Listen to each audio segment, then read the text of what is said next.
In the United States, Nebraska ranks first in the nation in irrigated acres and fourth in food production.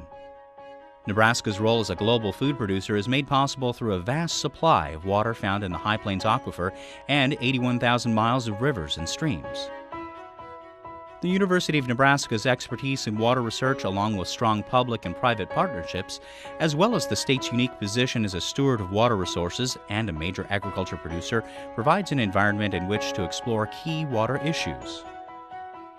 The Global Water Institute will be a world-class research center at the University of Nebraska. It will conduct research, education, and policy analysis on the efficient use of water in agriculture, the quantity and quality of water resources, and the human issues affecting water use. The knowledge and capabilities developed at the Institute will be shared and applied globally through partnerships, cooperative research programs, and visiting faculty fellowships. In 2007, NET Television, Nebraska's public television network, produced a documentary on the status of Nebraska's water. The following excerpts are from the program.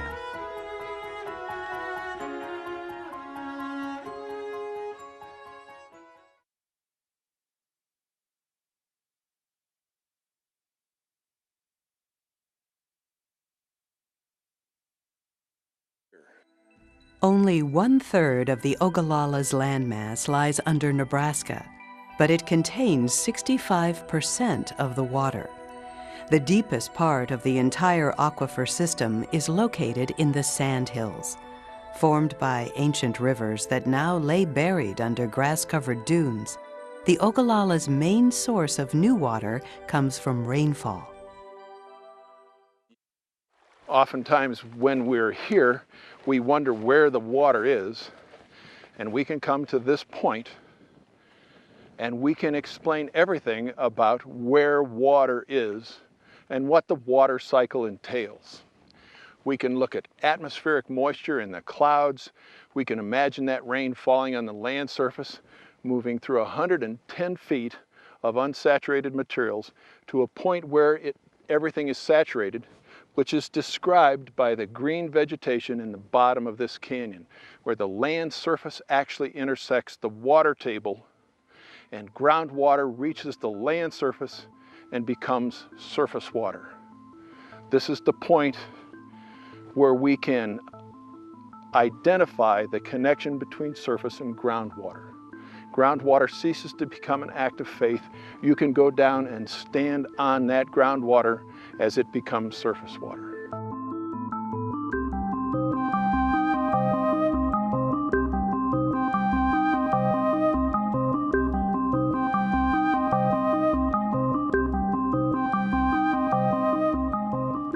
There's been a tremendous dialogue, controversy in Nebraska about the connection between surface water and groundwater. If they weren't connected, it wouldn't be a problem. We could irrigate all the ground we wanted to in Nebraska, and we wouldn't have to worry about pumping that groundwater if it wasn't connected to surface water. But in fact, it's connected, so we have to be careful about how much groundwater we develop.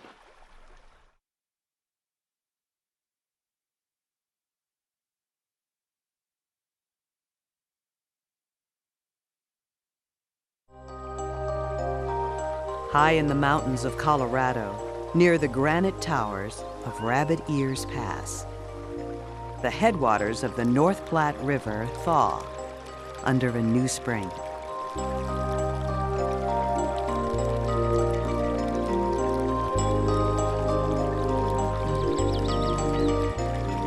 Drop by drop, the melting snow forms rivulets that roll over the soggy earth and leak into Grizzly Creek. The swollen creek rapidly makes its way down the mountain to the meadow below, where the North Platte River begins. The river that starts as snowmelt in the Rockies becomes a deeper river as it winds through Wyoming. It enters Nebraska in the west, and in the town of North Platte, it joins the South Platte River. At that confluence, it becomes the Platte River, then flows east to the Missouri River.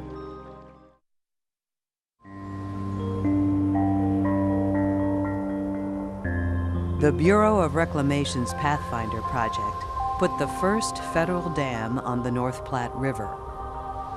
Soon to follow were 4 additional storage dams, along with 4 diversion dams, and some 2,000 miles of canals.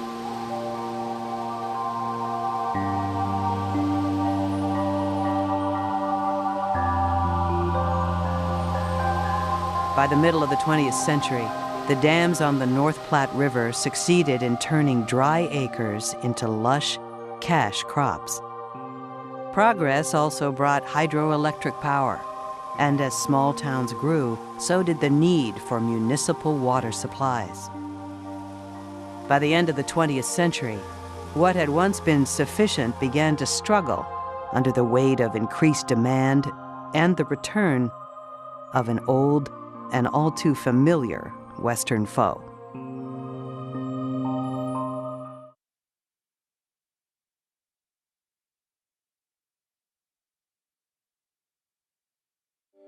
In 1938, water began running in the newly constructed canals of Central Nebraska Public Power and Irrigation District. For many years, surface water irrigation was the mainstay for farmers. But when it became possible to pump water from the ground, a new era in irrigation emerged. I was quite young, but in 1952, Vern Larson was his name, and he worked for a well driller. Well, he dug a well on his farm, and my father rented it, and anyway, on the year prior, they got one big ring of corn off of this farm, and they started irrigating it. They got, it was either 10 or 11 3-ring cribs of corn. They lined them up out there by the road, and it was just amazing. I don't recall the exact yield, but I know it was over 100 bushels to the acre, and prior to that, they were lucky to get 20 or 30. That's really when irrigation wells really started going in fast and furious. Today, Nebraska farmers irrigate 7 million acres of cropland. A good majority of those acres are irrigated with center pivots. Vernon's nephew, Mike, follows the family tradition of incorporating new technology into his operation. I farm about 1,400 acres. We're getting a lot better in the past 10 years of managing how much water that we've applied. Farmers are paying more attention to when the crop requires the most water. You pay attention to when crops are flowering, pollinating, pod fill or kernel fill. Mike's farm has an ever-evolving groundwater irrigation system that still uses some older methods, like flood irrigation, which uses gravity to move water through furrows. But increasing energy prices and water shortages advances the desire to be more efficient and cut costs. Center pivot irrigation around here, I mean, it's blown up in the past 8 to 10 years. Aside from the dramatic increase in energy cost, Vernon is aware that there are other reasons he needs to conserve.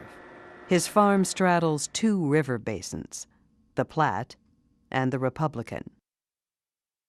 In the areas of the Platte Basin, above Elm Creek, and in the Republican Basin, we are at that point where we're using more water than the supply can sustain. Farmers aren't going to be able to have all the water that we have enjoyed, I don't think. We're going to have to maintain or sustain our water levels.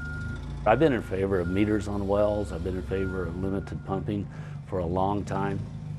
According to the United States Department of Agriculture's 2002 census, the counties surrounding the Platte River Valley generated $3.7 billion in ag sales. Irrigation has made much of this possible. And the choices are extremely difficult. People have made investments, they built lives based on being able to use a certain amount of water. It's not just for one farmer to use it all himself. The water in Nebraska, that groundwater, belongs to the people of Nebraska, and it is to be used for the good of the people of Nebraska.